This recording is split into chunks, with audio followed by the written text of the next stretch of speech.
There people. we are. There you are. There we There go. we are. Let's We're go. Let's do live. this, guys. Hey, everybody. Hello, everyone. Sam, I took a page out of your book tonight. Oh, I'm drinking tea. it's coffee. Coffee. Sorry. Sam, you're on the coffee. Oh my god, you're on the Decaf. hard Decaf, stuff. though. Decaf there. Okay, that makes more sense. yeah, that time. So, hi guys, hi everyone. We'll do as we usually do. We'll share the link on all our social media platforms, and we'll be with you in like 2 or 3 minutes to get it started. So just be a little bit patient. It won't be too long. And as per usual, I will just discuss my beverages while we wait. I saw today, Sam, that your Manchester United slaughtered sweet innocent little Brentford. Shame on them. Yeah, finally How they did something dare good, they? eh? No, I think Brentford are sweet and innocent. I Yeah, feel they very are for protective real. of They them. are. Yeah, but I mean, at some point they had to win a game, eh? At some point they had to. this is true. This is true. I mean, Oh, teams yeah. like Everton and Watford have really trodden on them. But what's good is that the relegation battle is unbelievable. So that's gonna be something. Oh my God, Chan. I'm Chan, you're sorry. not I'm the gonna make surprise fun of Surprise man. him. is here, Chan. Surprise is not you, man. We have a big surprise, and you're gonna know in the next few minutes what's the surprise. Well, I'm done by sharing everything, guys. Ah, I I'm think ready. we're almost there. We're almost there to start. Excellent. I don't know if you're ready. I I'm am. ready. I'm ready. Are you ready? Are you guys ready? Feel free to share our pod just before we begin. So let's start with the 30-second countdown, and let's do this.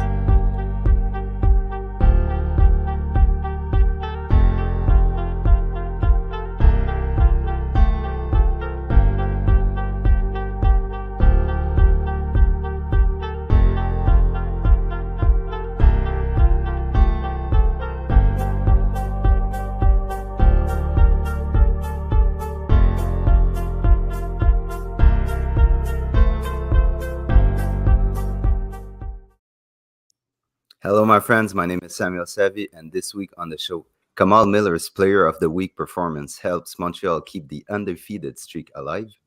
Vanessa Gilles scores Angel City's first ever goal, and Victor Wanyama stops by for a cool, laid back interview.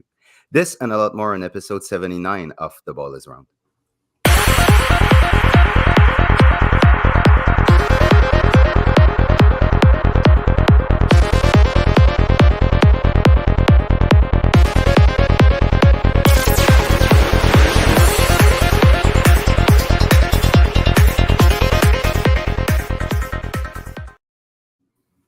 And I'm joined as usual by my friends Yves Paul and Hady Raphael. How's everyone?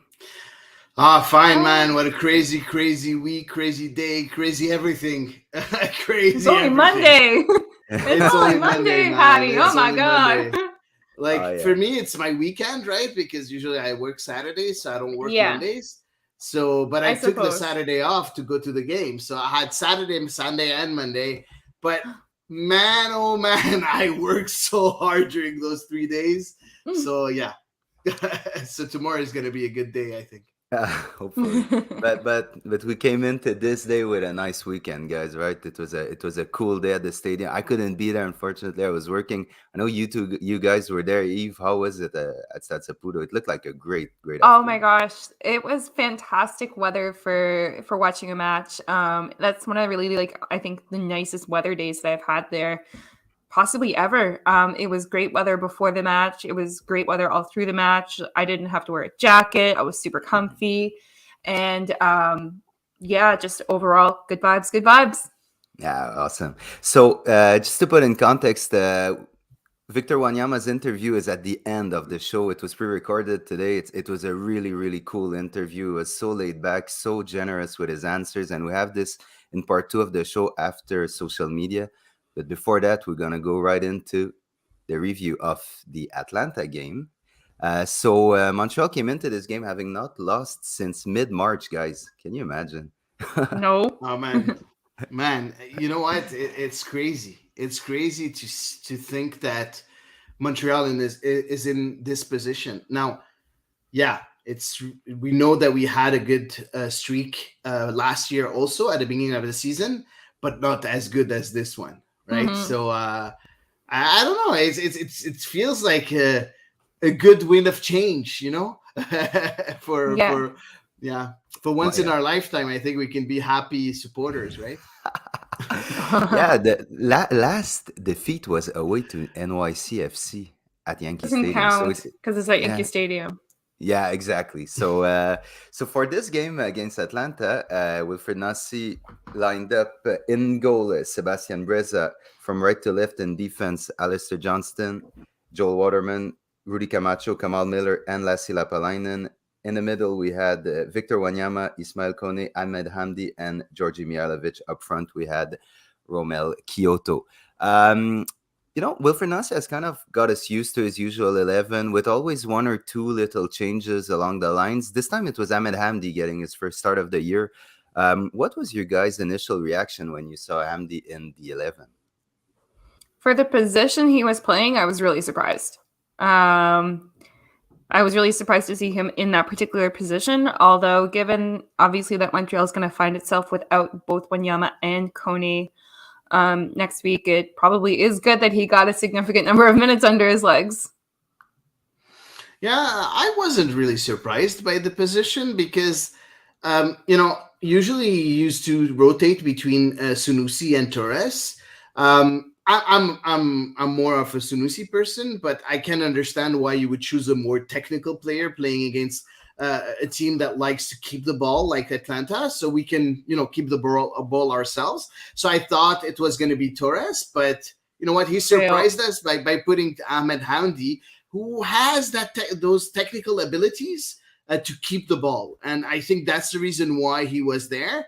Now, did it work? That's another question. Mike. Yeah, That's that we'll another get question. into But it. I can understand the profile that he chose in that position. I understand 100%, and I'm not sure if it was with you guys or with a friend. I had that conversation this weekend. We were talking about maybe getting an extra body in these dirty places in midfield could help against a team like Atlanta, who love to get the ball on the ground and to transit by their own midfield. So I understand 100% why Wilfred Nasi went for this, and the end result we'll talk about it a bit later because we're not there yet. So did you guys have any other thoughts on the starting lineup when it came out, or pretty usual? No, pretty self-explanatory by this point.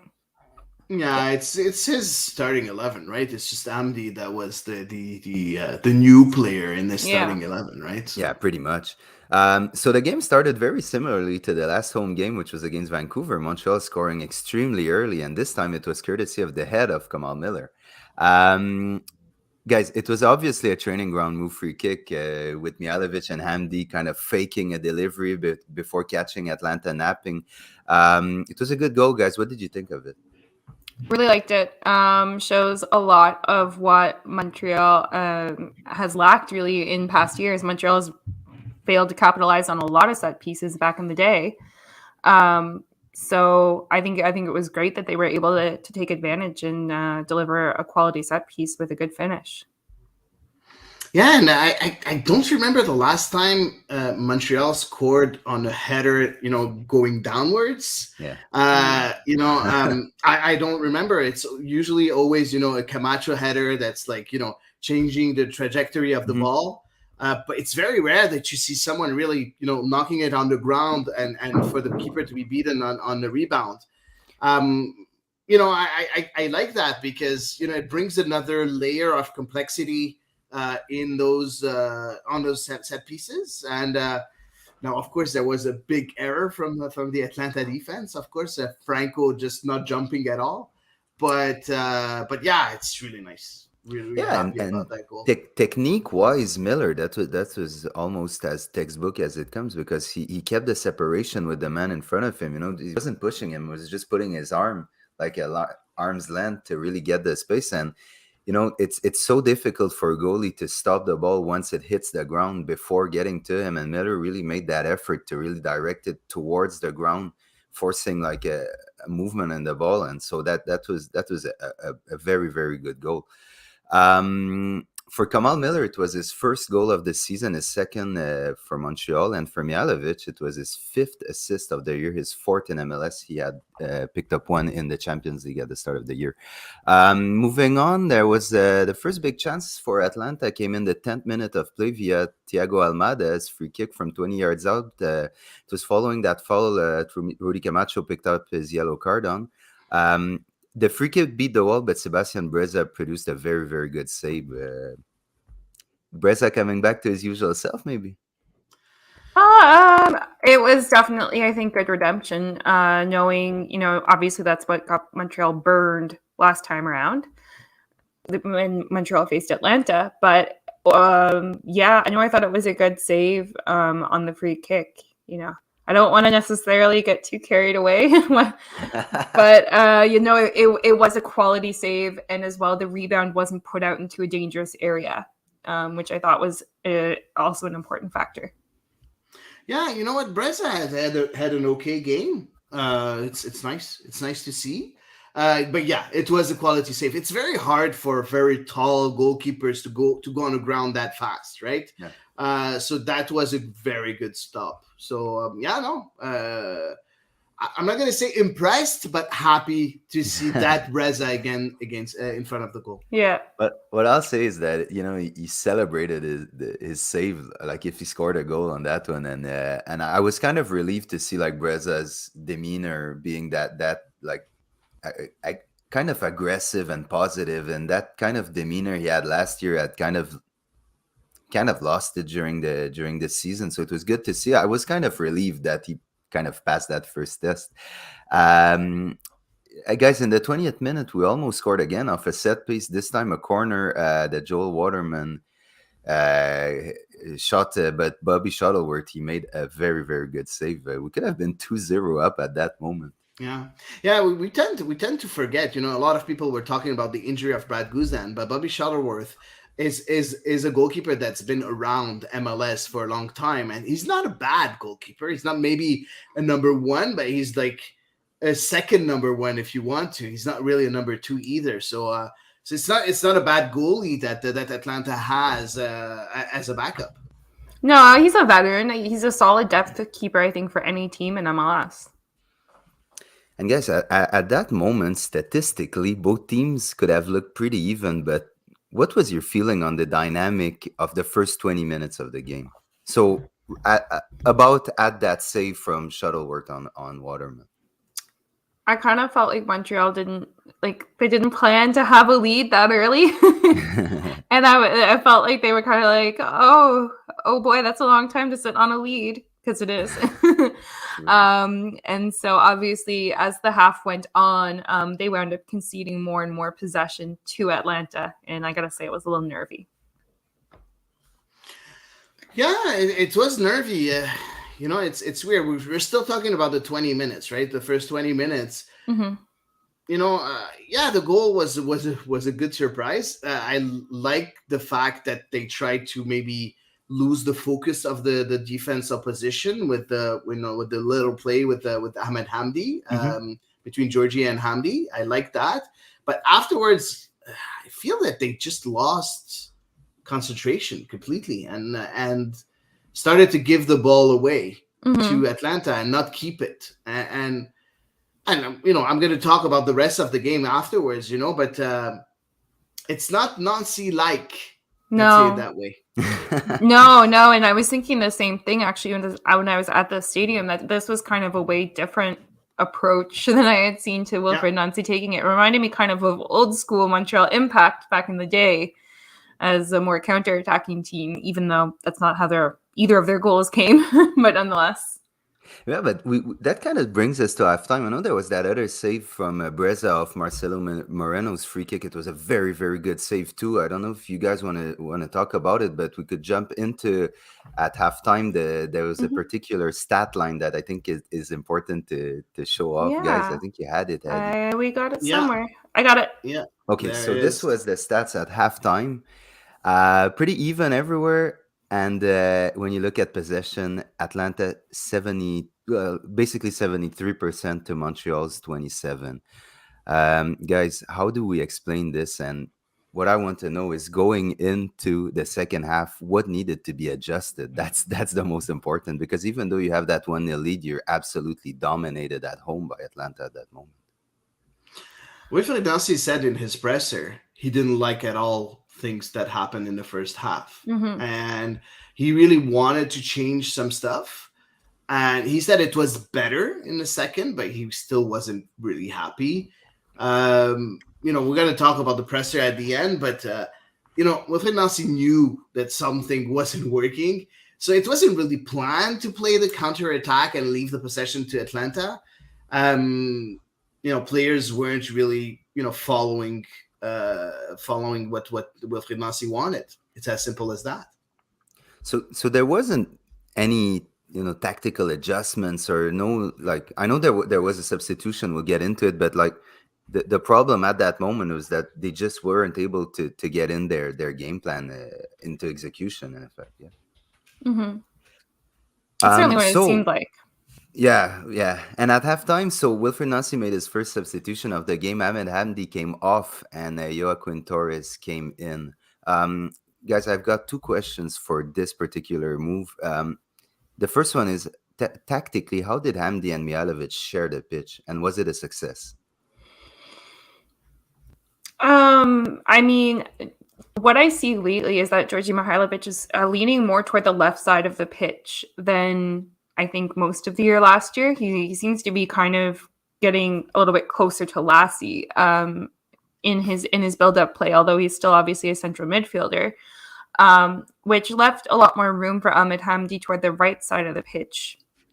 So that was kind of what I had noticed, was that there was space for Ahmed Hamdi to exploit if he so desired on the right-hand side of the pitch. But at times it did feel like it was a big gulf of space, to be honest. Yeah, there was a lot of space behind the midfielders, and that's the biggest problem that we had. There was a lot of space behind the midfielders. Usually, when you play that possession, that's formation. Sorry, yeah. You have one midfielder that stays behind and one that moves forward. And unfortunately, Kone and Wanyama weren't synced during that game, and there was a lot of space behind the midfielders, and that's why we saw Thiago Almada go into that space quite a few times, and got us a few scares, right? During that game, and I was like sitting, next to Sid from CanFC, and I was like, man, like, they can't keep on doing that. Someone needs to stay behind. One of those two midfielders needs to stay behind. They need to communicate more, and one of them needs to stay behind, and they weren't doing that. So yes, there was a lot of space in the midfield for sure. And you would have expected the opposite, knowing that you had an extra body in that midfield, and that Wanyama could have dropped a bit deeper because he had Kone, because he had Mihailovic, because he had Ahmed Hamdi playing a bit forward and basically covering these spaces which were not really covered. Chan hits us with Atlanta had the possession, but they were not too dangerous in our penalty box. They managed really to put dangerous. He's 5 shots on target, from outside. Yeah, but not in the area, not in the penalty area. Okay. No, okay. My apologies. Good point, Shan Chan. is saying, I don't know. That's what Shan is saying. Good point. Yes, they took 2 shots on target from inside the box. But yeah, no, the majority of their shots did come from outside the box. That's correct. Yeah, and just to finish on Ahmed Hamdi's substitution, as simple as, why the early substitution? Why only 45 minutes for Hamdi? I mean, he's still working his way back from a bigger injury, obviously. And he and let's be honest, I felt like between both him and Kone out there, you were kind of getting not a lot of the same, but you were experiencing the same challenges as Hady mentioned, because both of them kind of wound up leaving Victor Wanyama a bit more exposed than he should have been. So I think you had to substitute one or the other. And I can understand as well wanting to work Joaquin Torres back into fitness. And as well, of course, I think Joaquin Torres would definitely give the defense, something to keep in mind. Yeah. Yeah, in the 50th minute, there was a routine cross by Atlanta that wasn't cleared particularly well by Joel Waterman, and it fell directly to Marcelino Moreno, he put in a perfect shot, to be honest, through three Montreal bodies and equalized. On that play, with the English commentary, the Atlanta guy said that Breza should have done better. I was thinking, really? I just thought it was a Mm, perfect shot, to be honest. It was a I perfect shot, and you know yeah what? It was a shot that was covered by the defender, right? Like yeah. the Exactly. view of Breza was blocked by the defender, you know, trying to block the Mhm. shot too. So I don't think that Breza could have done anything on that shot. No, No, me neither. I actually initially thought the same as the Atlantic commentators. I'm assuming that's the English language commentary folks that you're referring to. Exactly, yeah. Um, I thought the same as them at first, like seeing it live. However, when I saw it again, I mean, the shot couldn't have been placed better because it was dinked in off the post. And Breza did nearly manage to get a hand to it. He was darn close. Yeah. But yeah, the screening of the bodies is definitely something that we missed. I think watching it live. Yeah, and his starting position was good, Breza. I was looking at the goal on the replay, and Breza was like he was really leaning towards the post on his right in his position. So everything was okay for him. You just saw it late. You know, the defenders really committed to try to block the shot, but the downside of getting bodies in front of the shot is if they go through legs, the goalie was going to see it very late. So unfortunately, that's what happened, and Atlanta had equalized at that moment. Um, so, after some more attacking by Atlanta, because that was the theme of the second half, in the space of 5 minutes, Wilfred Nancy proceeded to make three substitutions. So, first of all, Piet came in for Kone. Mhm. Then, 4 minutes later, Camara for Kyoto and ZBG for Alistair Johnston. How needed were these changes at that moment in the game? Ramel Kyoto had another really, really, really, really quiet game compared to the Ramel Kyoto we know. So I definitely understand the sub for that. I felt like he wasn't particularly involved in much of the play at all. Um, Sam Piet definitely understand as well because both Kone and Wanyama had been booked by that point, and of course Hmm. with Piet, he just made his return from injury for the first time last week for a few minutes. Um, Almost guaranteed that Wilfred Nancy is going to be trying to call on him for as close to a full 90 as he can get next week. So completely agree with subbing him in as well. And then as for ZBG, I didn't really have what feelings one way or the other over that one, to be honest. Oh, it was nice to see him on the pitch. That's Yeah, it for was nice to see him get some minutes. Hady. Yeah, I like those changes. I don't agree with Eve saying that Kyoto wasn't really good. Like for me, Kyoto was trying his best. He was involved. He created quite a few, you know, problems to the opposition. But the problem is, unfortunately, Montreal wasn't able to keep the ball. So Mm, I can't really blame Kyoto because he wasn't receiving service at all. So mhm. you know, when the opposing team has 73% of possession, you're a There's a striker. finite amount. You can't really do anything, right? You're not gonna go and grab the ball from the defense and just run with it, So I know. so yeah, no, I don't think I can blame Kyoto for not being here, but I love those changes. First of all, you add an extra body, a target man up front with Kai Kamara that can at least, if your defenders aren't able to get the ball forward like properly through the back, they can always try the long ball, and you have Kai Kamara that can play a header, keep the Mhm. ball, get it on his chest and control the ball, waiting for the block to go to come up. So the target man was a good, I think, a great Mhm. decision Yeah. from Wilfred Nancy. Yeah. Same thing for ZBG. ZBG is someone that's going to play, play on pace a lot more than Alistair Mhm. Johnston. He's going to play in behind the defenders. So you have that extra guy that can make those runs and just maybe make the defenseman a bit Mhm. more wary of his pace, right? And of course, at the end, Samuel Piet needs to have some minutes because, again, we talked a bit earlier about that space behind the midfielders. When you put in Samuel Piet in that midfield, you're not going to have that space anymore, right? Because he's going to play his role as a defensive midfielder. So Mhm. for me, those changes were spot on from Wilfred Nancy. I think for me, when you look at Wilfried Nancy's answer to Atlanta's game plan, Wilfried Nancy made the exact right decisions in that game. Did it work? The results say that it worked. Now, it didn't work like on the pitch right away, but the results are in his favor.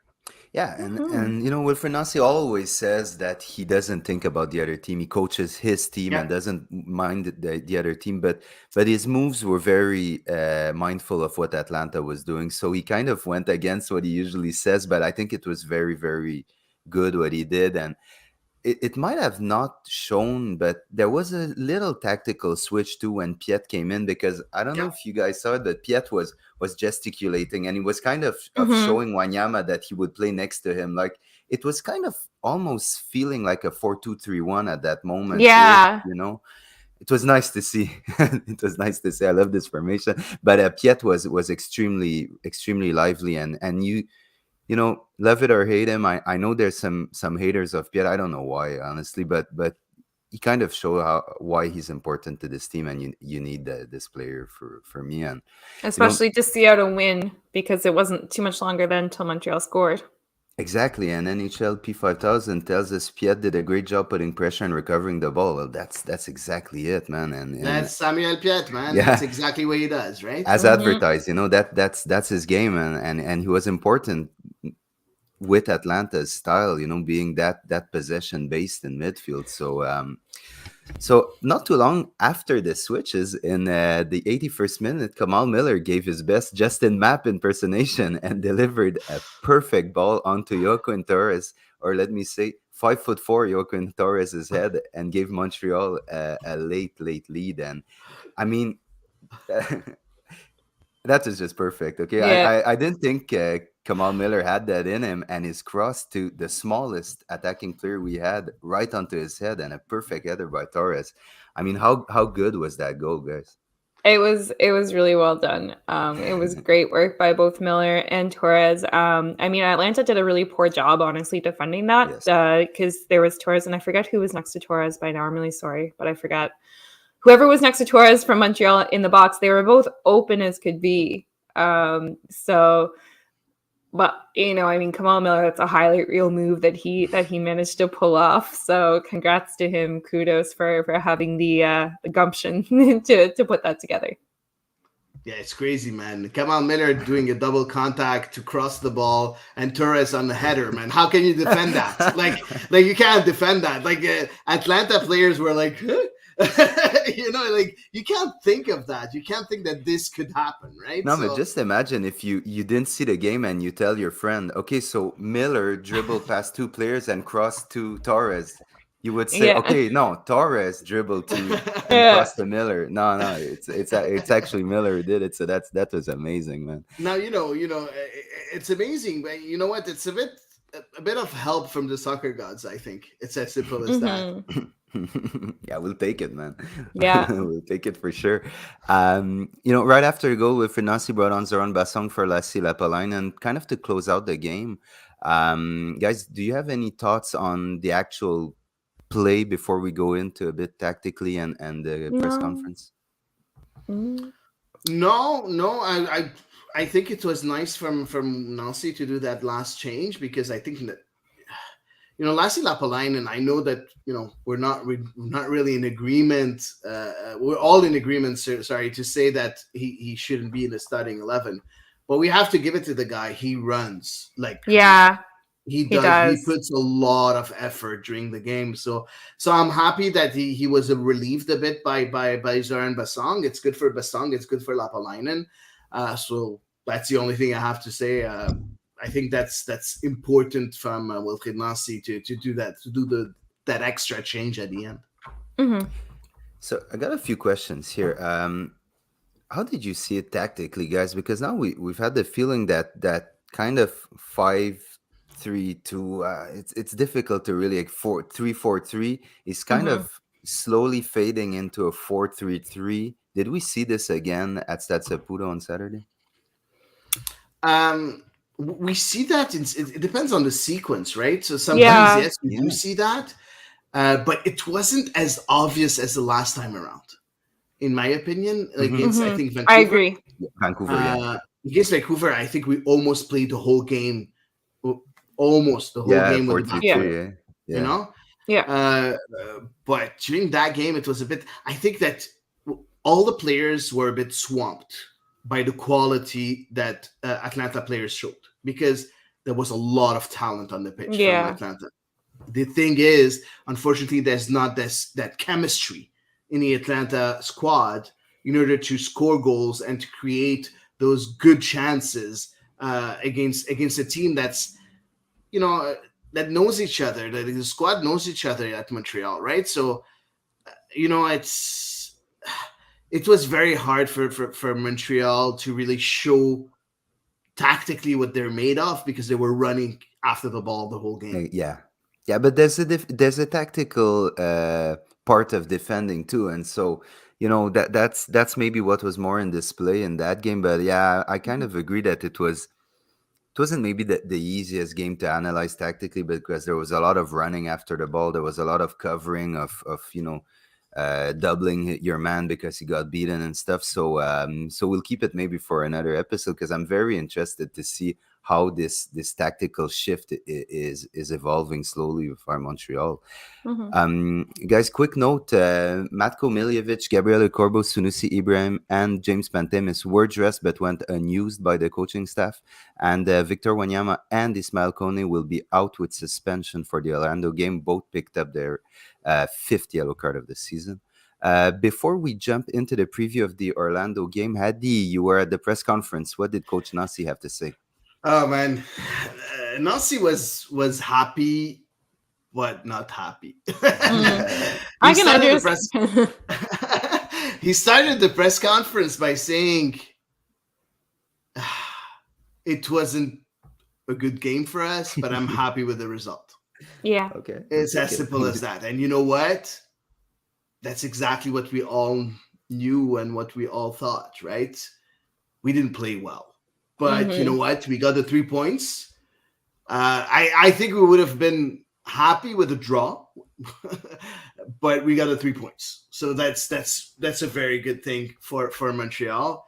The other thing he said, he said about Kamal Miller is that he needs to understand that it's not because he did that double contact that he's going to be able to be Zidane all the time.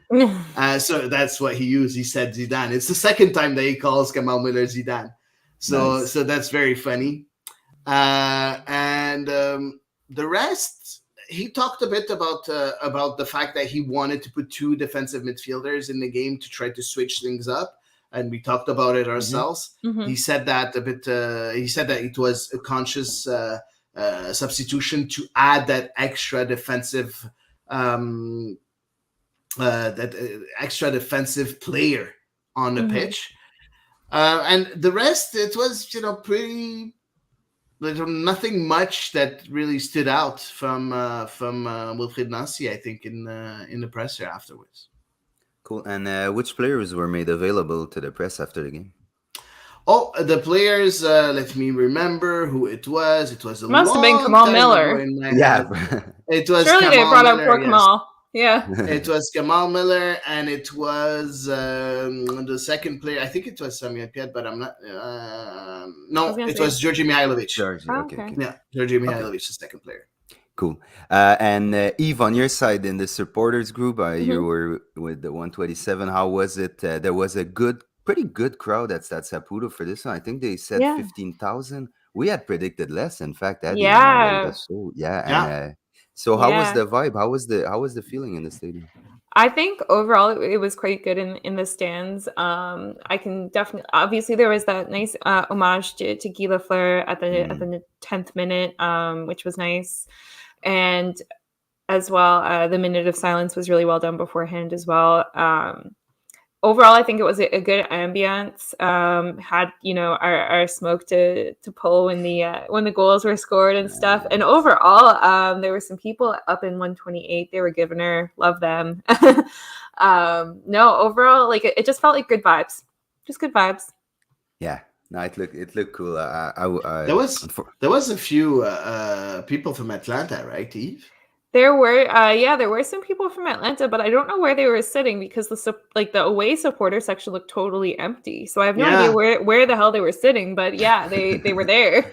They I saw existed. people with Atlanta jerseys, and I was like, "Where are they?" But I couldn't find them. Maybe they put them the other way around. Like maybe they changed the away section now when maybe since they decided to put all the supporter groups one side. Maybe the away section is on the other side.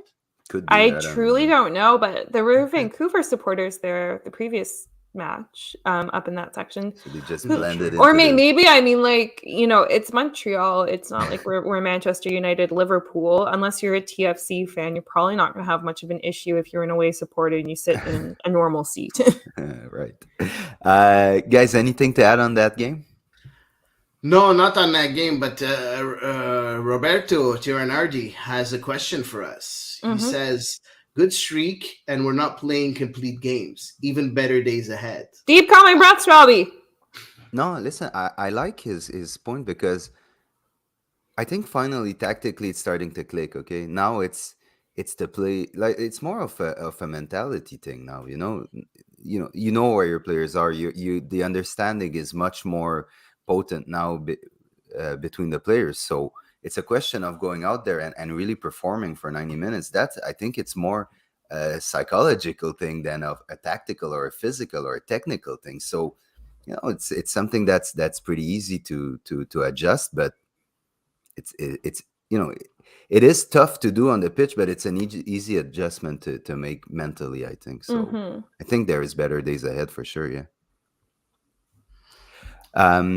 So guys, we'll preview the Orlando game that is coming up on Saturday once again at Stade Saputo, and Orlando are one of the few teams in front of us in the Eastern Conference. We're sitting fourth. Orlando are third at the moment with a record of 5 wins, 3 losses, 2 draws. They scored 12 goals and conceded 11 in their last 5 games. They have a record of 3 wins and 2 losses. The last time we met them was away in our first game of the season. It was a 2-0 defeat for us. But I think this time around we could be expecting a bit better, guys. Oh, man. I don't expect much before because Eve scares me. Every time I expect something, she tells me, don't jinx it. No, so I'm not jinxing it.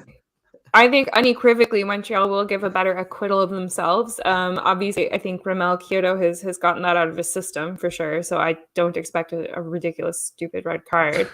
But isn't Janssen going to be suspended too? He is also suspended. Okay, yes, so that's yes. The victim of Ramel Kyoto's vicious assault in week 1. He's going to be suspended for that match as well from yellow card accumulation. As well, Montreal, when they played that first match, Rudy Camacho was also suspended from his leftover red card. So he's back, and it seems like Montreal's got the defense worked out a lot better. So overall, regardless of scoreline, I think Montreal is going to give a much better performance. I hope so. I hope we're going to give a better performance, but I'm still afraid of Orlando. I think it's a good team. It's a very good team, a good squad altogether. Now, I think it's a blessing in disguise that Janssen's not here, because not only he's a very aggressive and everything. I think he's one of the best central defenders in MLS. It's as simple as that. So I'm kind of happy that he's not here. I'm not sure, man. What? I'm not sure if he's that good, but he's very, very good. Very good. He's good at getting under your skin. But if you look at the way Orlando plays, most of the plays they start from the back and they start with Janssen. Yeah, he's the one that really starts the plays. And second of all, physically, he's very good at man marking. Oh yeah, very good in the air. Yes, unfortunately, he has that extra bit of aggressivity that sometimes gives him, cards. Yes, I understand that, but as a central defender, like, if you're a striker, like, that Janssen is here. Oh yeah, you do. Like you, Most you definitely. will realize that he's here, and that's exactly what a central defender wants, right? Uh-huh. They want the striker to know, and you should know better than me, Sam. They Yeah, want yeah, the striker to know that yeah, they are here and they are a threat, and that's yeah. exactly what he shows them game Yeah, in, game out. it's a physical game, but it's also a mental game, and in these days where defending is much more of a zonal team concept, whereas maybe you go back 10, 15 years ago, there was a lot of man to man, and there was that good old sweeper stopper system where the stopper would just run all over the place after the center forward. There was a lot of psychological battle in it. So Janssen is kind of that old school defender who goes in there and and rubs himself on the strikers and try to gets in their head. So Mm-hmm. we have a volatile striker in Montreal, and he got in his head a few times. So it's gonna be good that he's not there for sure. But I kind of like him because of his old school mentality, but I kind of hate him too because of the way he plays. Guys, Mm. Hady, do you remember last week in choices? One of your choices was, what if Victor Wanyama and Ismail Kone can't play the next game? What do we do? It's man, you know what? I said exactly the same thing to Sid during the game. I was like, man, that was one of my choices back then, in the last Yeah. week, and it's crazy, man. And this is happening, So let's revisit it. How do you guys set up midfield now? Eve. How do I set up midfield for this week? Sam Because now you're Piet, without Hamdi Wanyama and and Coney. Kone. Oh, sorry. Yeah, Wanyama and Cody. Probably Piet. I think starting Zoo here would be too conservative. I would say Piet, and I pull Hamdi back a little bit further. And then, of course, Georgi Mihailovic in the relative 10 spot. I don't think Montreal needs to completely break out of its tactical shape, particularly if Montreal is able to hold a little more possession and they can go into that more fluid 4-3-3-esque version. So for me, I think I would put Hamdi and Piet. I'd go the same, but that 45 minutes Hamdi gave us against Atlanta. But it was a way different position. Yes, exactly. So I think I'd be very happy to see Hamdi playing a bit deeper. Yeah, that's in a what I more mean. of a 8-ish role. Yeah, because kind of that's like where Kone would be occupying currently. Exactly. That's where I still think that's his position, Ahmed Hamdi, and he was kind of handicapped by Kone playing in that position against against Atlanta. So it's going to be interesting to see how Wilfried Nancy, for sure, what Hamdi will have a role in this game. I'm interested to see what it's going to be, right? Mm-hmm. You know what? It's funny. It's funny because, first of all, Hamdi, yes, he didn't play. He didn't have a good game. But don't forget, guys, he's been injured for how many months? No, but that's now, not right? nothing against Hamdi. I love him, man. I was just... I have a feeling that he could be a lot better in that position too, and it's the first time playing him in that position on the right side, right? So, I want to try that again at one point, but for that game, for the game against Orlando, I completely agree with Eve. It should be Piet Hamdi, no questions about it, and I think Zuhir should be on the bench and should get, maybe should close out the game in the last 10, 15 minutes. 20 minutes maybe, depending on how it goes, but because I doubt that Piet and Hamdi will be able to stay 90 minutes on the bench. I agree. Yeah, I doubt it very much. Maybe Piet will be able to do so. Hamdi, it's going to be a bit harder because Piet is generally less mobile, so he doesn't have quite as much running. And he has the stamina of like a 5-year-old. Yeah. He didn't play a full game since when, Piet? It's been January. Yeah. So. I mean, guys got stamina, but he's definitely not match fit either. So now it's gonna be tough for them. But it kind of brings me to my next question. So I'll give you guys the usual question when you do previews. Montreal will win if, and Montreal will lose if. I want Sam to start today. Okay. Do you mind, Eve? No, go ahead. Because he always gives us questions, like difficult questions, and he gets lots of time to think about it. Yeah. Exactly. So what? Start. Come on. Show me what you got. Montreal will win, I think, if they keep the defending as solid as they are doing recently.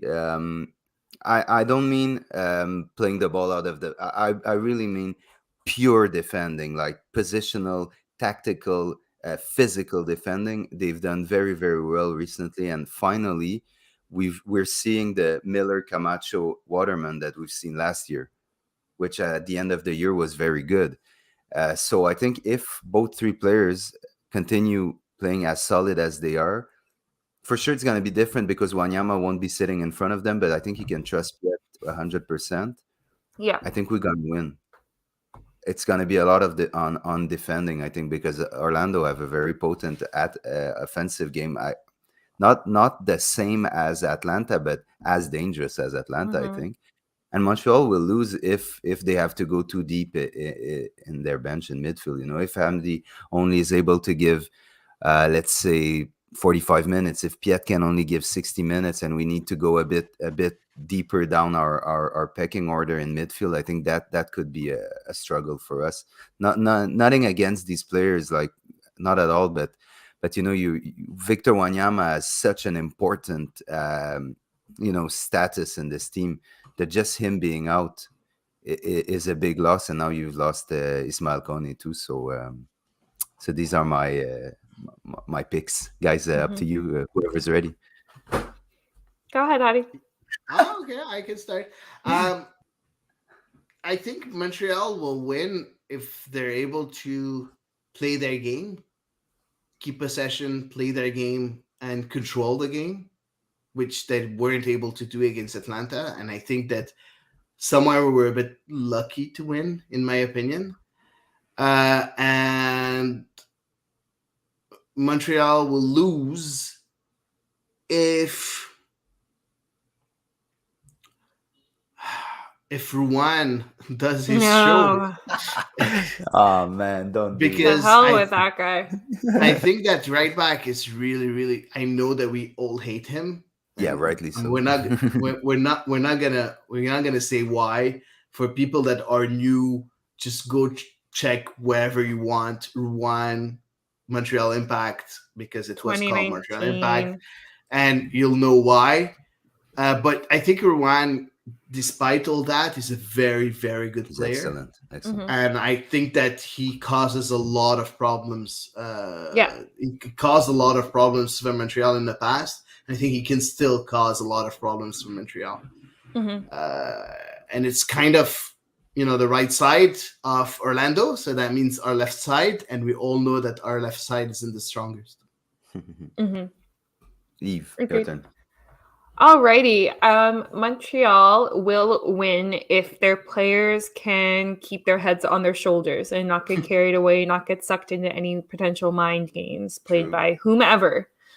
Montreal will lose if they do get sucked into those mind games.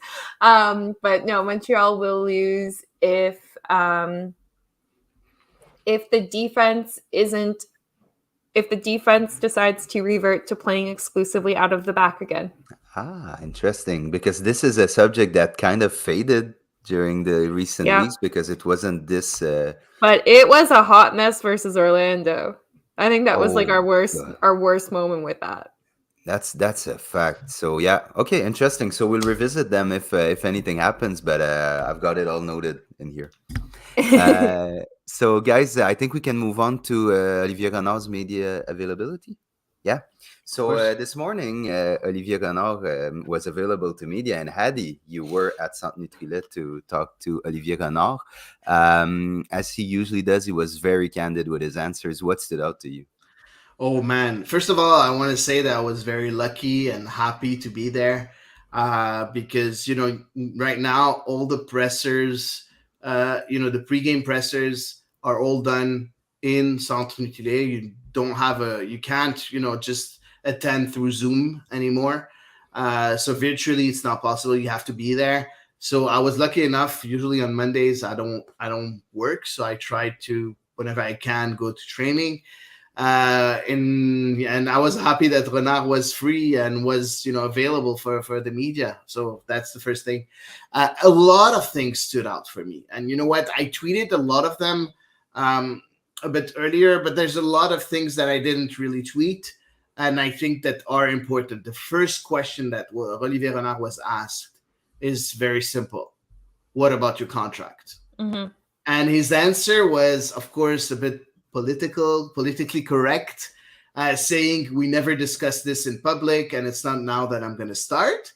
But afterwards, while he was talking, Yeah. he gave a bit more than he should have, right?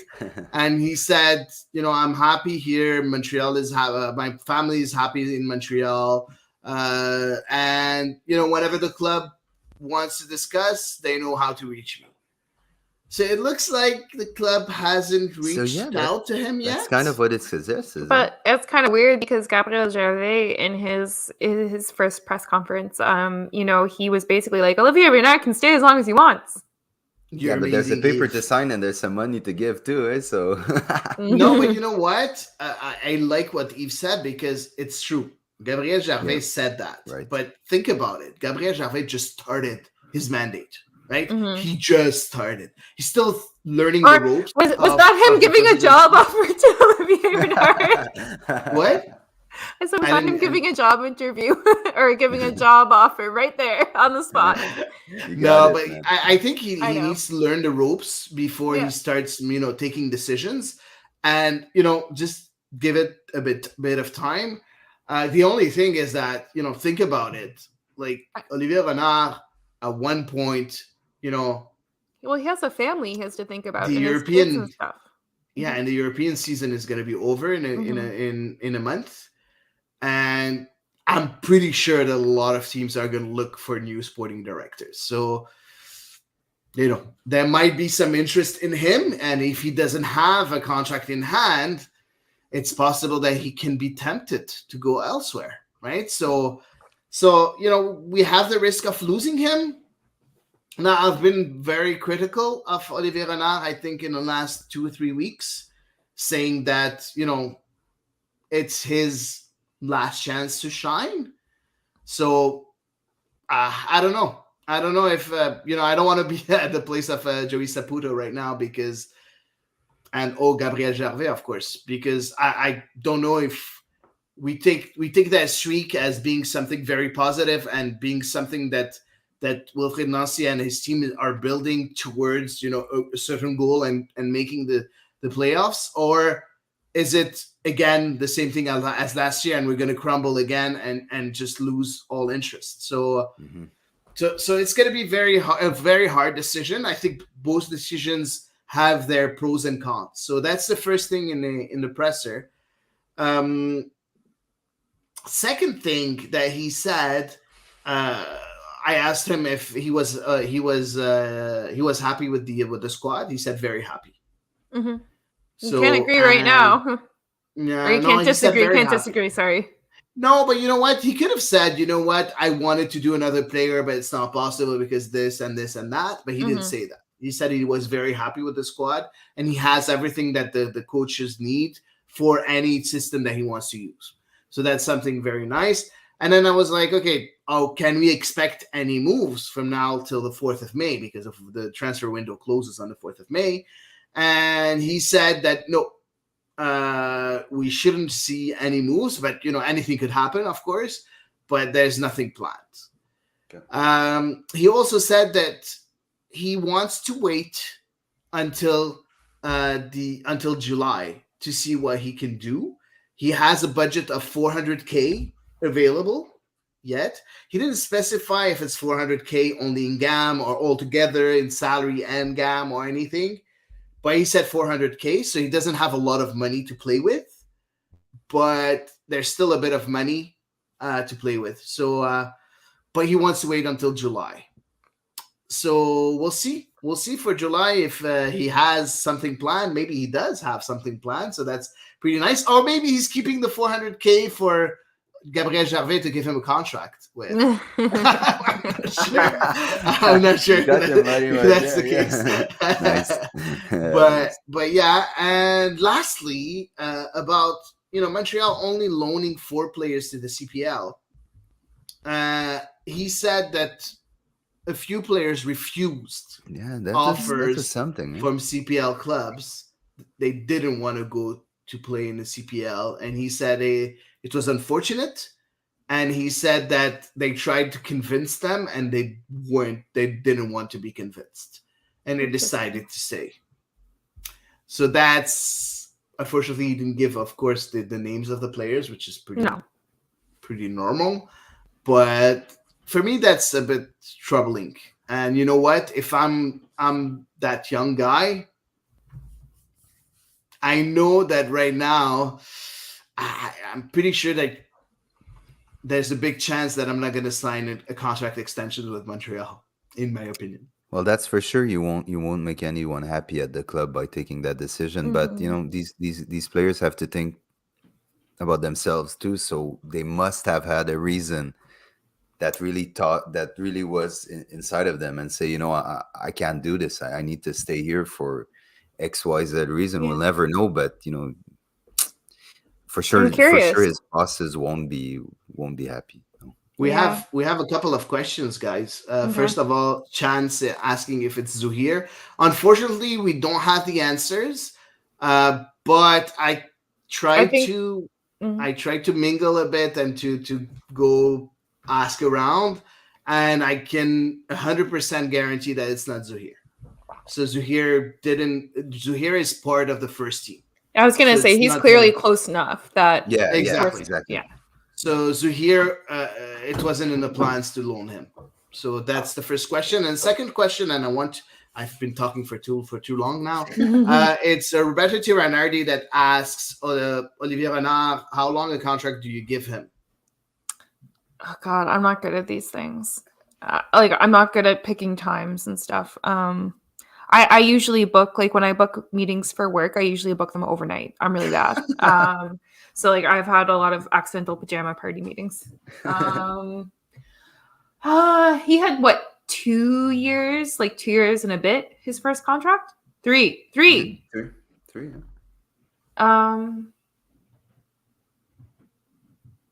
Is it weird to say 2? Is 2 too short? No, that's what I was saying. That was what I was about to say. Okay. I would say 2. Yeah. I would say 2 + 1. Exactly. If you can do a +1, okay, then yeah, a +1. Yeah, 2 + 1. 2 + 1. I didn't know you could give an option year to a sporting director. Of course you can. Yeah, okay. The fact is with Olivier Renard that the first 3 years you need to we always prone patience. So now he has to put his idea, he put his put his timeline. It's gonna be like this, put his stamp on the team. And Chan, man, you Chan is on fire today. He says 5 years because Joey Saputo likes 5 years plan. Oh, God. You're on fire, man. You're on fire. You He's are bring out the tweet soon, man. So for a sporting director, he can't change things overnight. So it's gonna take a while for him to put his stamp on the team. But now he's kind of done it. And now we're looking more for immediate results. I think that's where we are. So it kind of goes with the 5-year plan, Chan. You take 3 years to settle and 2 years to get results. So Chan is on spot, man. Yeah, and you know what? If you give him a new contract, you give him a new cycle. Usually the cycles are 3 years most of the time for sporting directors. Usually there are 3 years. So you started the first cycle. That means that you're happy with the work that he's done. And I think that's the only thing that really bothers me. How can you say that the sporting director, that you're happy with the sporting director when they didn't qualify for the playoffs yet, unless you're sure or you're confident that they will qualify for the playoffs this year? And right now it's looking very good. I think that Gervais and Saputo are maybe waiting for a few weeks before they just, take a decision, in my opinion. Fair enough. But for that, what you say, Hady, Olivier Renard kind of sent it back towards the players in the sense that, in this particular press conference today, he said that we should have made the playoff last year, but we kind of stupidly gave points away at the end of the season. He is right. But it happened, man. So it's part of your tenure. record. It's part of your legacy, So I know, but you see progression, right? Of From course, the of year course. one of Olivier Renard and year two Olivier Renard. Again, if you win that final game against Orlando, you're fifth in the East. Mhm. But they didn't. Yeah, but all I'm Yeah, saying yeah, is yeah. you going, you If see a yeah. progression. There is evolution, right? So if you get better this year, you should make the playoffs. So that progression is slowly Mm, moving forward, and there's no regression, right? They're not going backwards. So I agree. I kind of understand what he was trying to say during the press con the media Mhm. availability. Right. Okay. Cool. So we'll move on, guys, to the last news we have on Montreal this week. Rudy Camacho hit the 100 games mark, kind of against the odds, guys, to be honest, because I wouldn't have expected that In at all. 2018, would In you have 2018. guessed? Yes, yes. One of Remy Garde's first signings, Rudy Camacho, is now 100 games into his Montreal career. And, you know, he's had his critics, he's had his good and bad moments. I just want to give him a shout out because you don't see that often these players get these milestones with our teams, our team, and stay that long. So it's good to see. And he kind of morphed into a much better player. I think with the change of system. This is one player that really benefited from the Mhm. change of coaching, change of system, a bit less, a very precise. Let's say not less defend, not less responsibilities, a more precise role. Yeah, yeah, I Y- agree. and he's done well. I think he's done well since Wilfred Nancy is the coach. So I think it's good, man. Yeah, congrats to Rudy Yeah, Camacho. Yep. yeah, most Yep. definitely. He proves we can all come back from a bad performance. Oh, Yeah, and we can all come back from pessimism and be optimistic, right? Okay, now Hady, don't get carried away.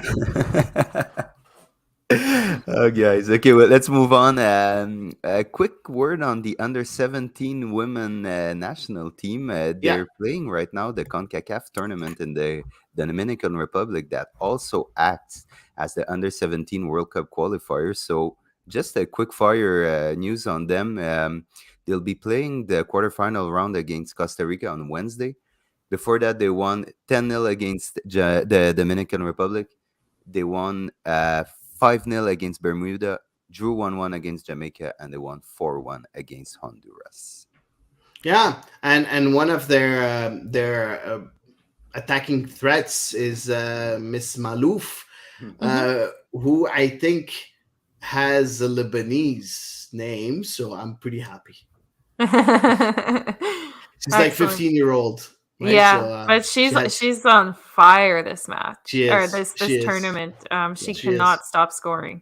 yeah, she is, she is. Maybe we'll get her on the pod one day. That'd be Adi, you cool. gotta get your contacts out, man. I have Mhm. to, I have to. I'm gonna reach out to the Lebanese community. And some more quick fire Canadian news. We'll start with the ladies. Vanessa Gilles scored the first league goal ever of Angel City FC in a historic 2-0 win. Christine Sinclair started the NWSL season strong with a goal in a 3-0 win over Kansas City. Bianca Saint George scored the match winner against the Chicago Red Stars victory over Racing Louisville. Chloe Lacasse scored in Benfica's 6-1 trashing of Madeira. And on the men's side, we have Ike Ugbo who scored a penalty for Troyes in a 3-0 win over Jonathan David's Lille. Mark Anthony Case scored in stoppage time as the Rapids beat the Timbers in MLS. Our ex Balutabla opened his CPL account in Atletico Ottawa's 2-2 draw with York United. And some unfortunate news to finish the quickfire. Liam Miller broke his arm and could be doubtful for the upcoming Nations League. So that kind of wraps up part one of our show. We got part two. Part two this week is social media and the interview with Victor Wanyama. So I'll throw it to Eve for the best of social media. Alrighty.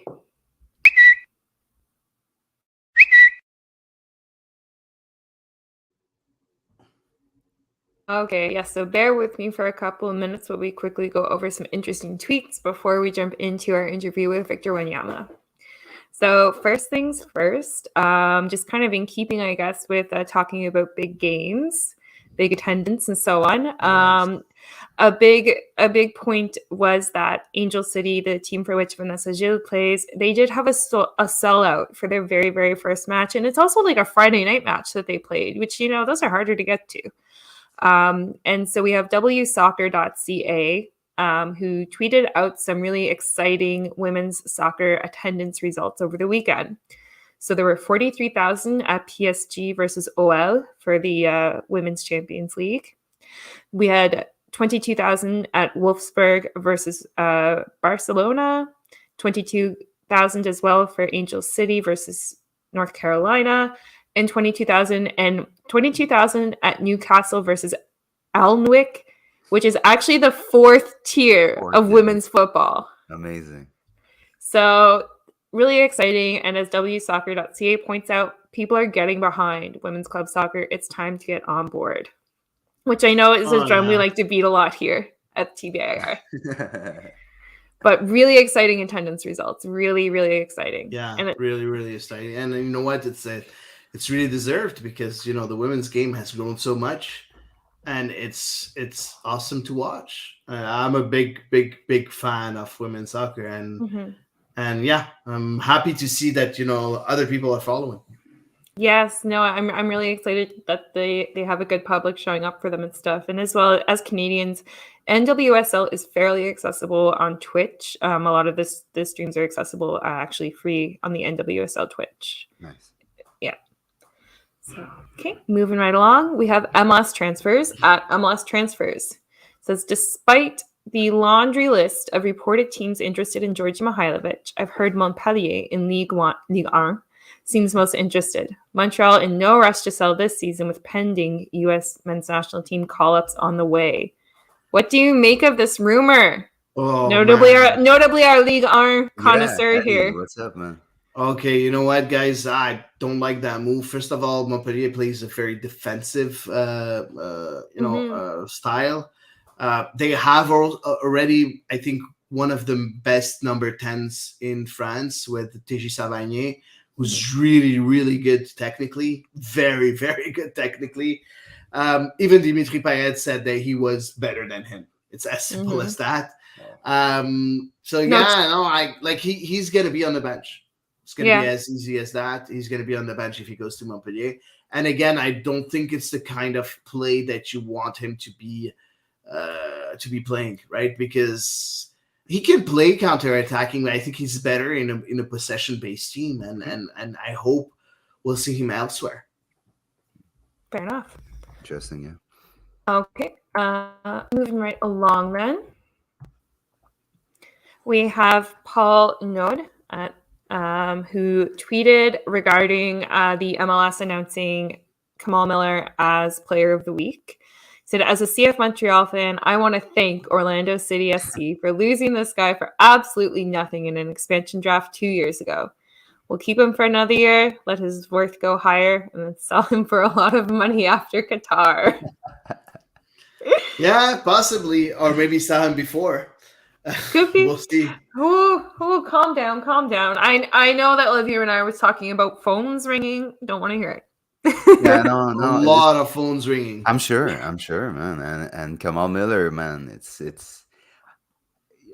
there's a question of hard work too in his play because he's not that very technical, like gifted player, but his play is so good to watch for a defender, and in the sense that he's a very I think his real strength, Miller, is how he thinks, how he sees the game.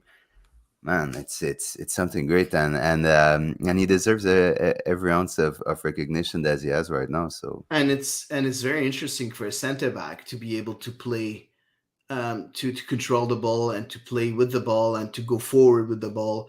That's not something that you can see see a lot from center backs. So yeah, that's something that a lot of teams are looking at right now.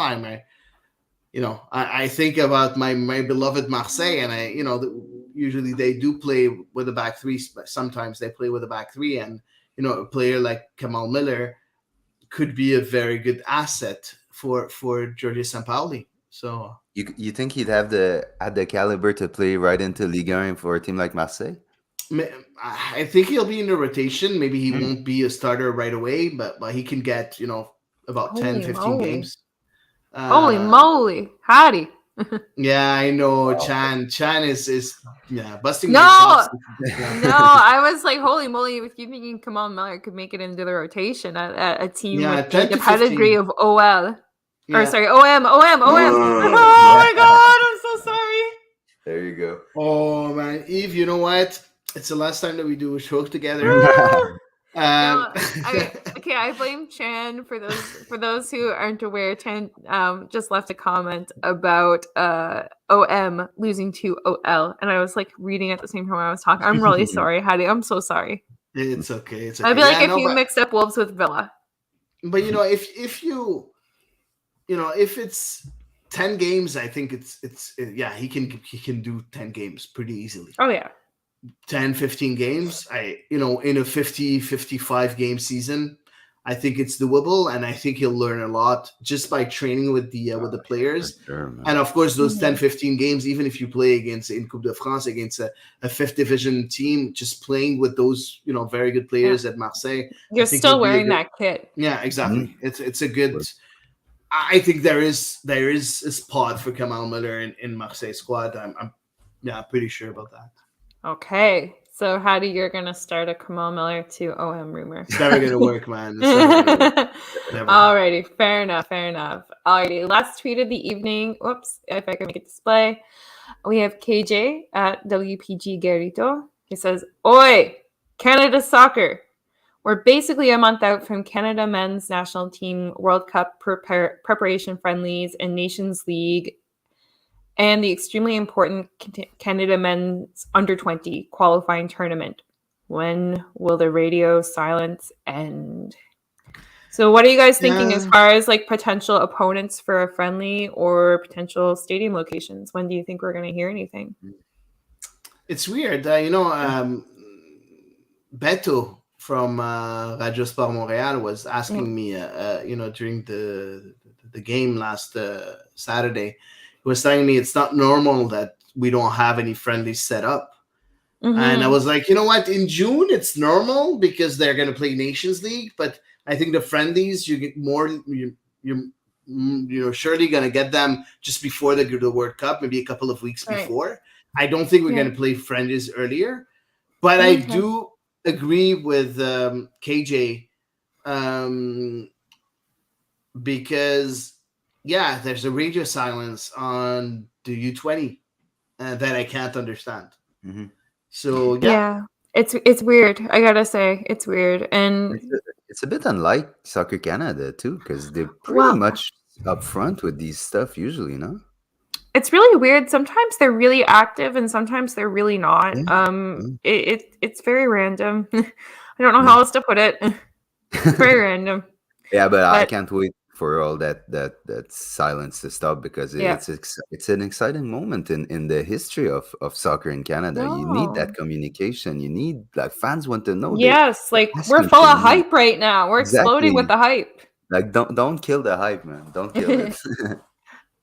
Alrighty, guys, that wraps it up for social media, which means I believe it's time for this evening's highlight.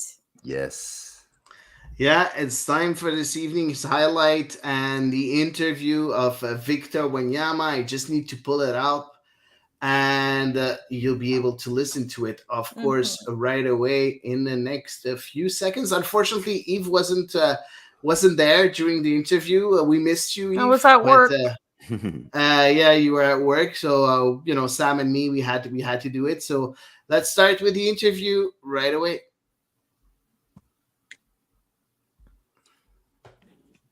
So we have the privilege to be joined by Montreal midfielder Victor Wanyama. Thank you so much for accepting our invitation, Victor. Thank you for having me. It's cool, man. With media, the disponibility during the week, we can have your thoughts on the current form of the team and stuff. But what we would like to go into this week is a bit more of the past, what brought you to Montreal and your career before getting here. Before, of course, we'll get into Montreal questions. So if it's good with you, I'll start right away.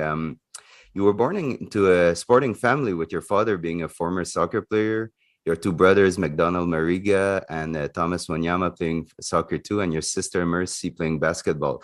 Can we say that sports and especially soccer runs in your blood?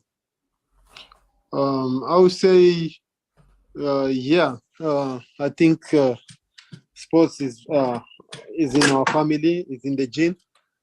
Because my mom did sports, my dad as well. He was a former player as well, so it comes from the family. It's been through in the family.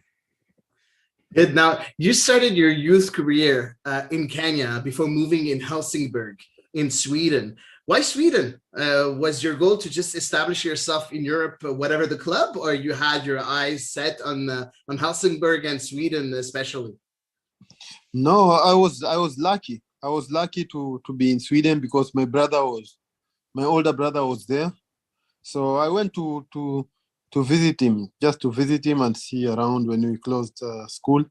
So when I went to visit him, and then he said like, "Oh, listen, you can't be just here when I'm going to training. Can you come with me?"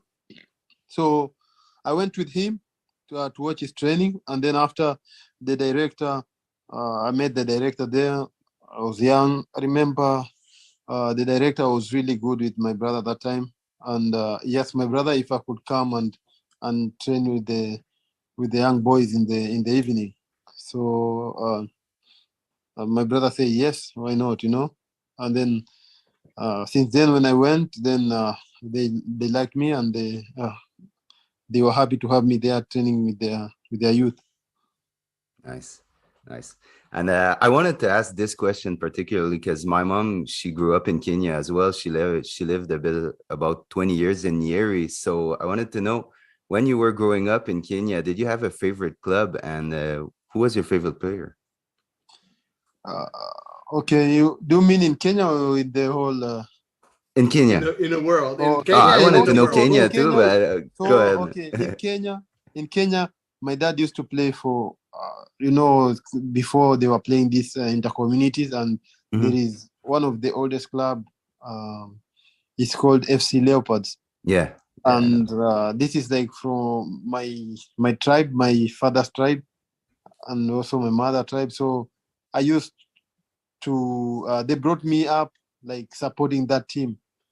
Nice. You can't support any other team apart from that. And they have their rivals. So I couldn't support, growing up, I couldn't support any other team other than FC Leopards. So that was the team of my choice. Like growing up, they teach you this is the team. Okay. So that's how I supported them, like FC Leopards for the team. Nice. Right afterwards, you played in Anvers in Belgium. Then you went in Celtic in Scotland, Southampton, Tottenham in England before coming to Montreal. Can you give us one single memory from each one of those clubs? Do you still follow the results also? Just let us know what you remember from each one of those clubs. Yeah. So in Belgium, I went first to the academy as well. Like I joined as the academy because I moved from Helsingborg to Belgium academy. And my memory there was my coach. I still remember him. My youth coach was Mark Noe. He used to tell me like, always work hard. And if the talent doesn't give you, if the talent doesn't work, the hard work will do the job. So I remember him for this at that club, and he was really good with the young players. So he produced a lot of good players, and that's how I remember the club, and especially him as well as a person and as a coach. So that one I remember him at Belgium, and then Celtic. I will say there's a lot. Celtic Champions League nights. Oh, man. The derby days were crazy with Glasgow Celtic and Rangers. It was just amazing. It's one of the things that I've never seen before, and then I got to experience it, and it's really amazing. Yeah, it's the oldest derby in the world, right? Yeah, the old Yeah. firm. Yeah. Yeah, Wow. and also that's where I experienced winning trophies as well. Good. And then you had Southampton. Yeah, Southampton also as well. I think we had. I remember them for. I remember Southampton for like a great run coming from. It was a team just like fighting for relegation, but at the end when the manager Mauricio Pochettino joined it, he made us to be like Europa League contenders. Yeah. Coming from fighting relegation a few years ago in a row, then we became like Europa League contenders every almost every year. So it was good there about that. That one I remember also there. And then Tottenham. Yeah, and then Tottenham, I would say the new stadium and also reaching the Champions League final. Even though it didn't finish the way we wanted it to finish, but I still remember the great run we had, because getting there already was really, really tough, because we met a lot of tough teams, and we managed to overcome them. And Victor, I wanted to talk about that Champions League final. It was against Liverpool in 2019. Just what was the feeling of saying, like, when you woke up that morning, I'm going to play a Champions League final tonight? The feeling was like, in my head, I was like this, like I tried to put myself, not to give myself pressure. So for me, it was like just treat it like just any other game, but still there was a lot of, it was a lot of pressure. Like it was difficult to be, it was difficult to be composed, but it was what it was, it's still big occasion, and it was good. It was good, in everyone's career, you like to have that experience. So it was really good. Sorry. Yeah, not a lot of player can say that they played in a UEFA Champions League final, right? So you can say it. So that's an amazing achievement, of course. You then joined Montreal. Why Montreal? Because like we are Montrealers, and we couldn't understand why you chose Montreal. So can you shed the light a bit on your decision? Who convinced you, and how did you decide to make the jump to not only MLS but Montreal, a bit the black sheep of MLS somewhere? Yeah. So the thing was like this, I had a few options to stay in Europe, but I wanted a different experience, and and also, before that, I knew, of course, the coach Thierry Henry, and I knew also, not everybody knows this, but I knew also Olivier Renard, because me, when I was in Belgium academy, I saw Olivier Renard playing. Yeah. And he was a good keeper. I saw him play professional football, and he knew me from there as well. So it was a bit easy, because he called me and he said, we need you here, and I would like to have you here. So just come, and we have some few projects that we want to do, and we see you here, and we can picture like how the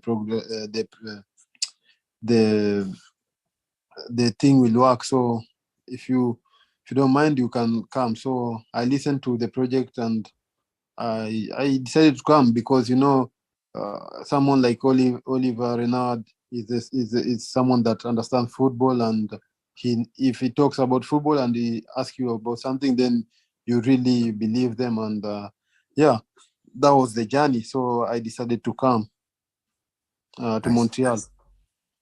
We'll just bring you back a bit in time, Victor. You played your first international game with Kenya in 2007 when you were only 15 years old. It was a friendly against Nigeria. Do you remember that game? Yeah, so I remember very well. I came from academy.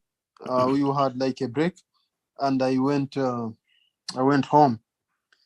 I didn't expect this. I went home, like to just have few days, to see family, blah blah. Blah. So when I was there, I get a phone call, and so it was weird. So I get the phone call, and I was asked like, "Hey, can you come in camp?" Blah blah blah. And it was 1 week to the game. So I was like, "Okay, is it serious or is Is a it a joke?" joke? So The joke, yeah. yeah. So I was waiting, and then the next day I saw it was also in the newspaper. So I said, "Okay." I decided to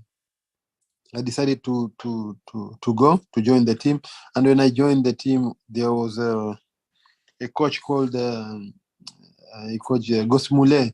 So he Mm. called me, and he wanted to give me a chance. So I trained the whole week. I was a bit nervous, but I trained the whole week, and from that, he gave me a few minutes to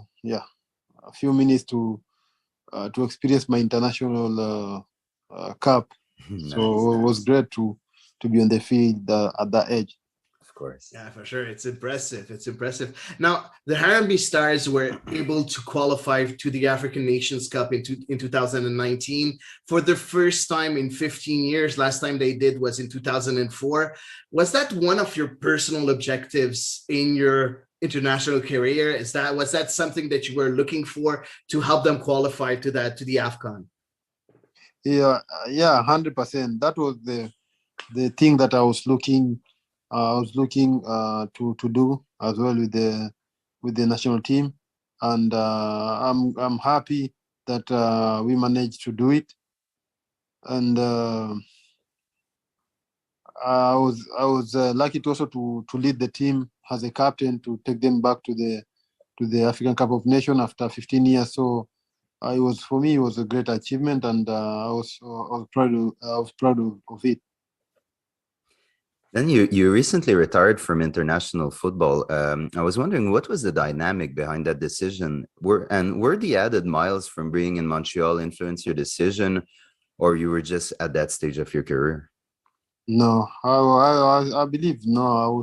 I'm still too young to do that, but it was just about how everything about football, like how that's the professionalism of the football in the country, and Okay. that made me make that decision. And yeah, I don't regret.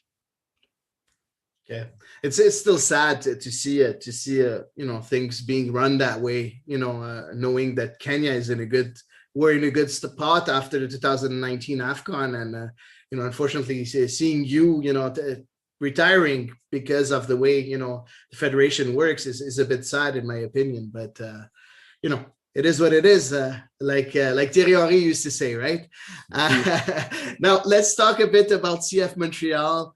How difficult was it this year for the group to start a season with Champions League against informed clubs? Because the clubs that you played against were in the middle of the season. Does it add an extra layer of difficulty? Yeah, first of all, um, it was really really tough, like to start with the teams that they have already had their rhythm.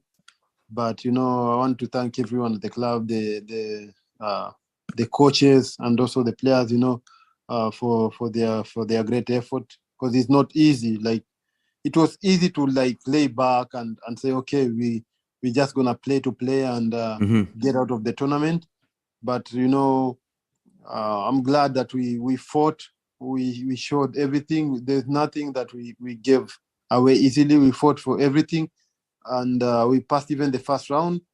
And I think we were unlucky not to go through also the second round, but we tried to give our best, and we showed the character and fighting spirit. So I was really at peace with what we did.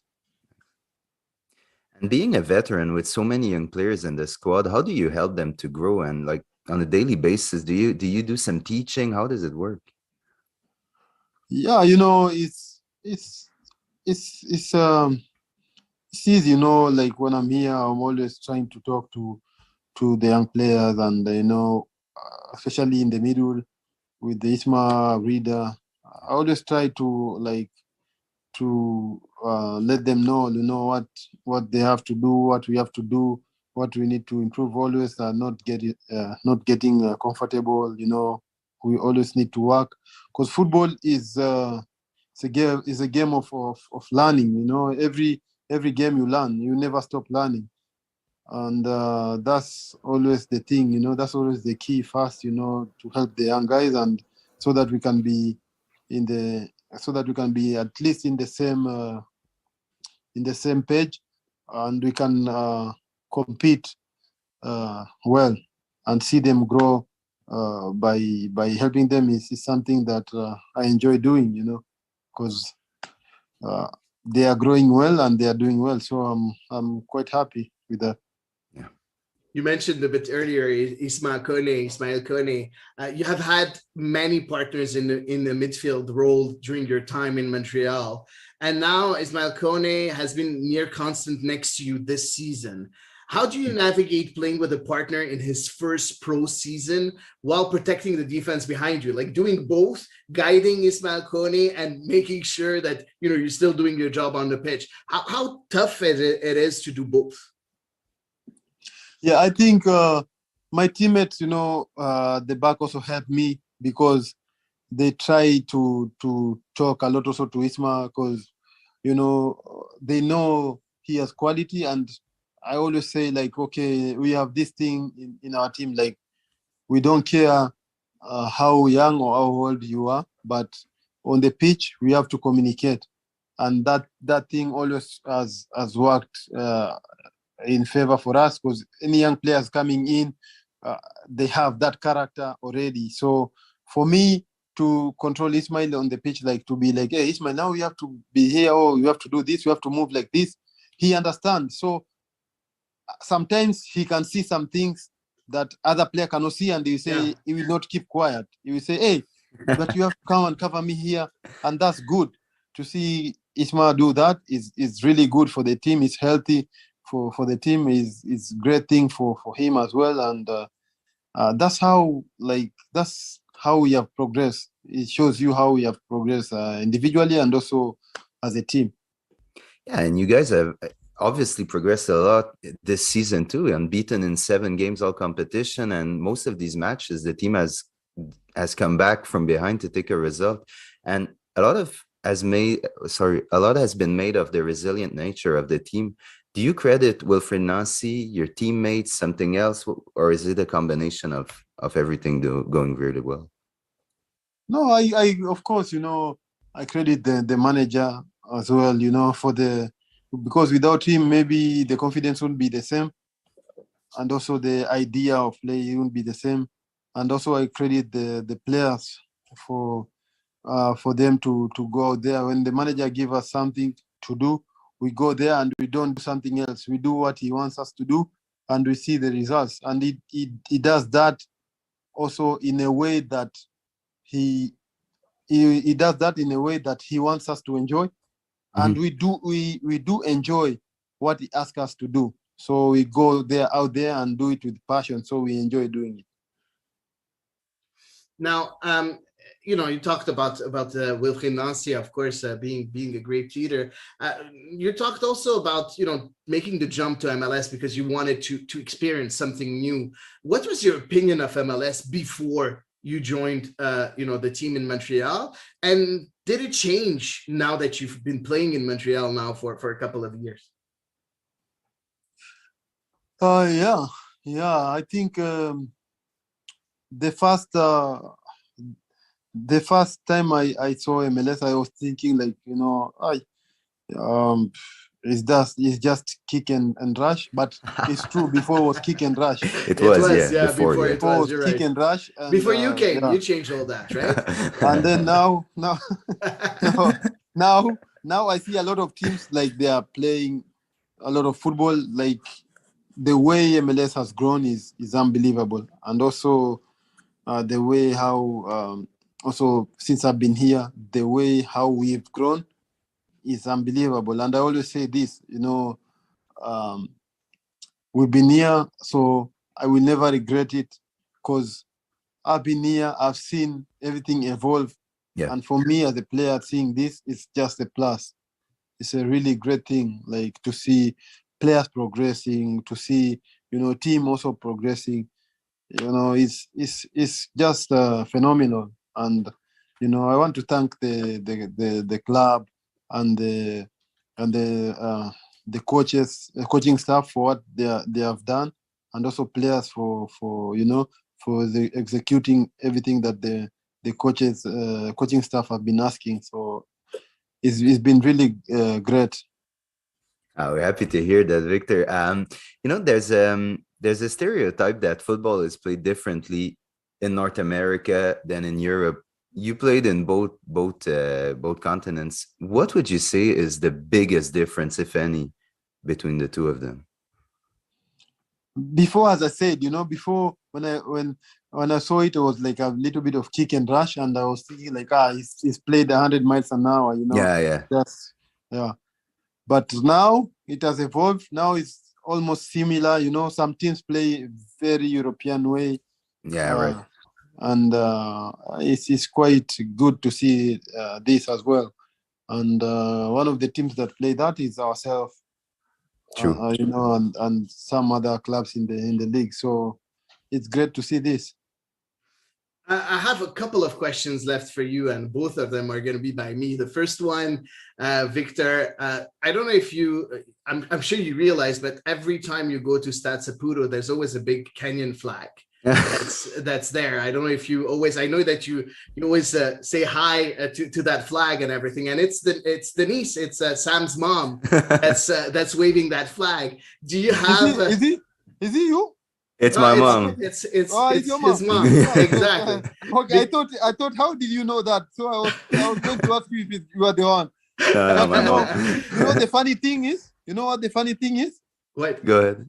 After this game, I said like, okay, there's always a flag here, and she's always proud, like lifting the flag. And I took my jersey off and I wore the track on top, so I wanted to go there and give it.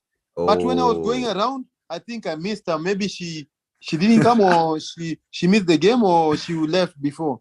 No, she wasn't there last game, but she'll be mad that she missed it now that you say that. No, but I'll still keep the jersey for her, because she's been very supportive. She's always been coming to the games, even when it's cold out there. I have mad respect for all the fans that show up, to support the team, even if it's very cold. Some would say it's very cold. They stay in the house to watch the game, but others, they have been coming out, and I have mad respect, nothing but respect for them, and I will always do anything for them.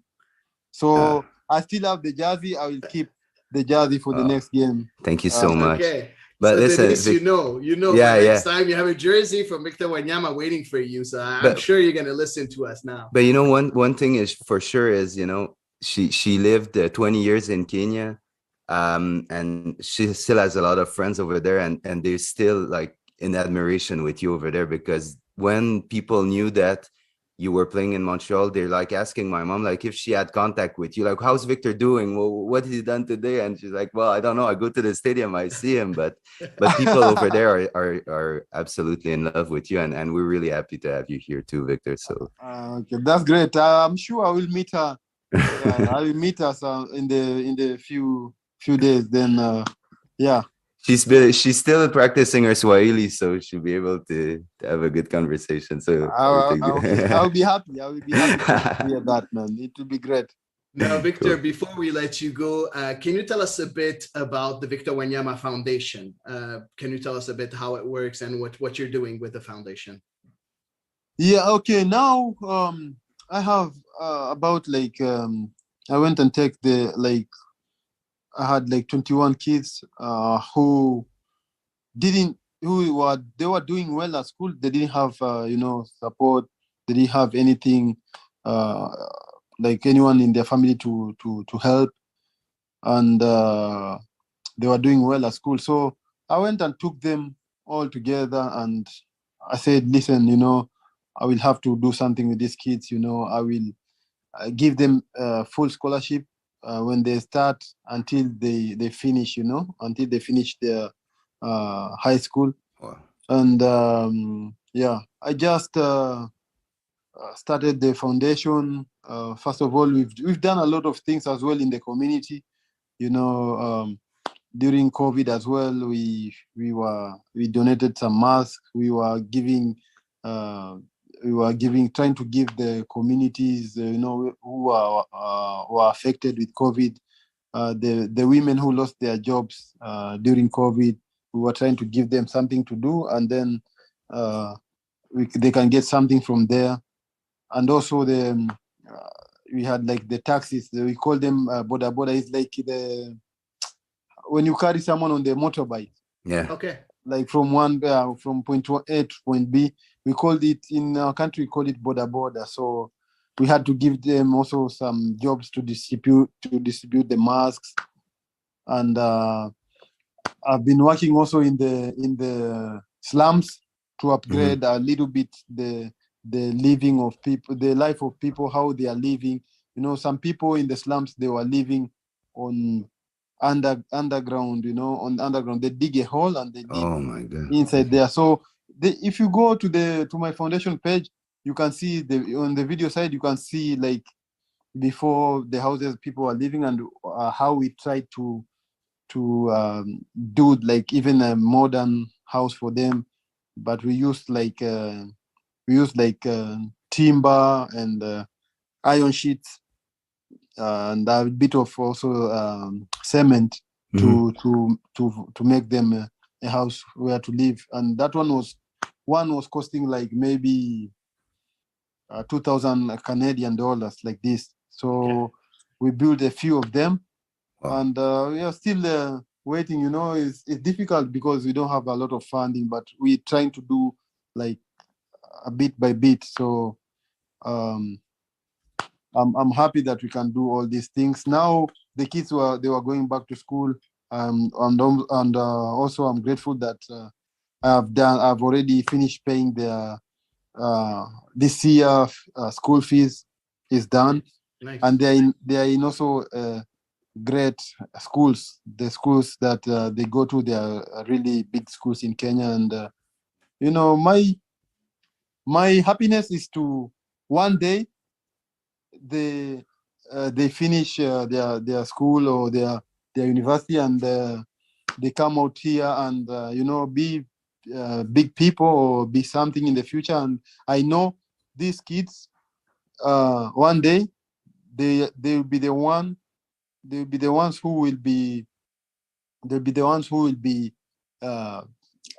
giving people jobs, and also doing great stuff that I've been doing. So for me, that's my happiness. It's not for now like to go back and say I help you. No, it's to see them have that picture that where they came from, and they'll give back. I'm 100% sure they'll give back to the community as well, and they'll be big people in the future.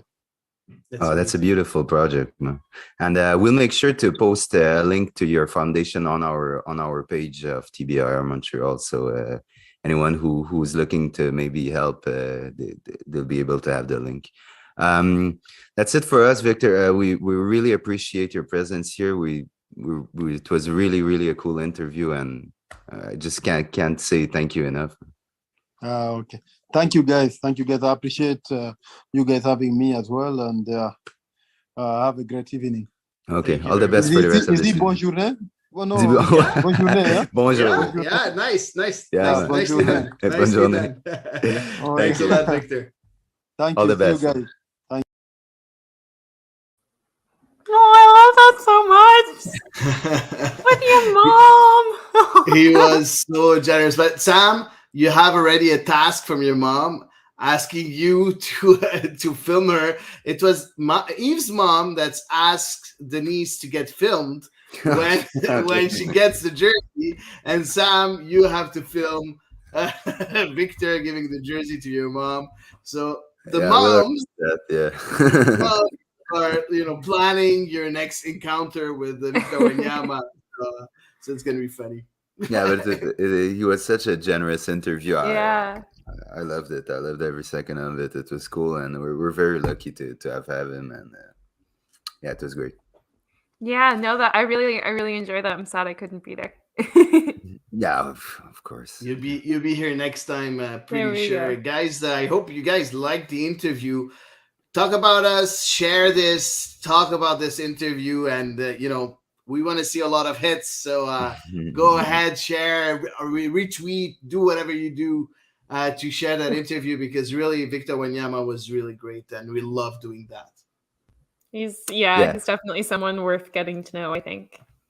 yeah, Yeah, yes. yeah, most definitely. So, guys, that kind of closes this episode of the Ballers Round. I'll say thanks to you, Eve. Thanks to you, Hady. It was great once again chatting soccer with you guys. Yeah, I just wanted to also thank the CF Montreal media Yes, relations yes. for just giving us Victor Wanyama, and making everything possible for us. So thanks a lot. We need to thank them for making Victor available for us. So thanks, and hopefully you'll accommodate us another time pretty soon. Hopefully. And thanks to everyone who was on the show with us. There was a lot of people interacting with us. We can't put all of your comments on it, unfortunately, but we appreciate all the info, all the love. And until then, guys, we'll say stay safe, and we'll catch you Sunday 6:30 p.m. for the next episode of the Ballers Round. Take care, guys. Have a good week.